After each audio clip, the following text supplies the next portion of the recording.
Show, don't shout. Here you'll see why quiet action beats loud words every time. Told by your storyteller, Uncle Rick.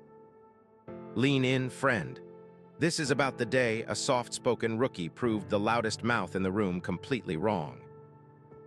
Ike's first Monday at the agency was a circus. Phones rang, keyboards rattled, and the briefing room smelled like burnt coffee. The creative director, Mr. Klein, loomed over the long table. He loved hearing his own voice bounce off the walls. His speech was always the same. Our client needs bold, loud, unforgettable. Ike, fresh from a small college, sat in the last chair. Klein pointed at the new guy.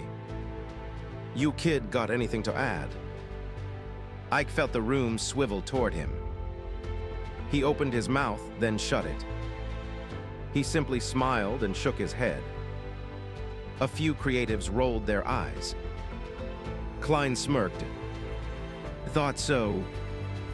That afternoon, the client arrived. The cosmetics firm wanted a fall campaign. Klein strutted like a rooster. He unveiled flashy posters covered in neon pink. Huge slogans screamed, "Buy it now." The executives frowned. One whispered, "Looks like every other ad." Klein argued anyway. He raised his voice, waving stats nobody could read. Tension thickened, yet no one interrupted him. Ike scribbled quietly in his notebook. He added a small sketch of a leaf changing color. Klein finished. The room stayed silent. The marketing VP forced a polite nod. We'll consider this direction. Everyone knew that meant no. Next morning, the agency was in panic. The client had called. They wanted something fresh by Friday or they'd walk. Klein stormed through the hallway. Work harder, think bigger, shout louder, he barked. He demanded new slogans, louder colors, bigger fonts. Designers argued back. Fierce debates echoed off the glass walls. Nothing moved forward. Ike slipped into the photo studio. He borrowed scraps of autumn leaves from the prop room. He laid them on a plain white sweep. Using only his phone, he shot a slow-motion video. Orange leaf drifted down and landed on a tube of lipstick. He wrote a single line, "Beauty like fall arrives quietly." No yelling, no neon, no stats. Thursday night, he walked into the VP's office. The VP was ready to cancel the account. Ike set his laptop on the desk. Mind if I show you a quick clip? He hit play. The silent room filled with the soft rustle of a leaf. The VP leaned closer.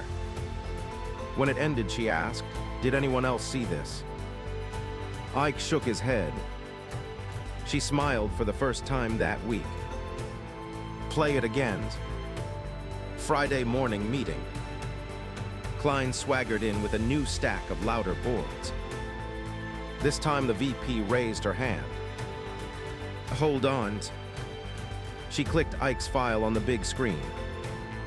Soft rustle, leaf falls, lipstick, quiet line. The room forgot to breathe. When it ended, the client president stood up. That's the campaign, he said. Klein's jaw hung open, but no sound came out. 2 weeks later, billboards appeared citywide. No screaming slogans. Just a single falling leaf and that quiet sentence. Sales jumped 30%. Headlines called it the gentlest campaign that ever sold anything.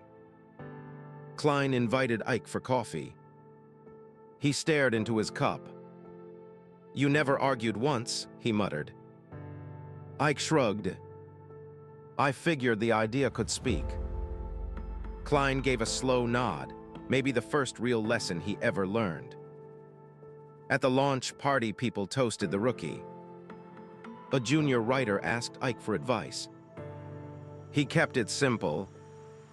Do the work, let the work talk. The kid grinned, pocketing the wisdom like loose change.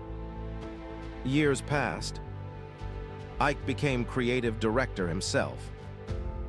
Whenever a loud voice tried to dominate a meeting, he'd play that silent leaf clip. No lectures, no debates, just a reminder. Teams delivered stronger campaigns, calmer meetings, faster results. The agency culture shifted from shout to show. Clients kept returning, asking for the quiet one's team. One evening, Ike found Klein packing his office. The older man had chosen early retirement. He offered a handshake. "I preach noise, you proved silence," he said. Ike accepted the handshake. They parted on good terms. The lesson outlasted both of them inside those walls. Summary: you just saw loud argument lose to quiet action. Strong results speak louder than any defense. When you let the outcome do the talking, people listen longer and believe deeper.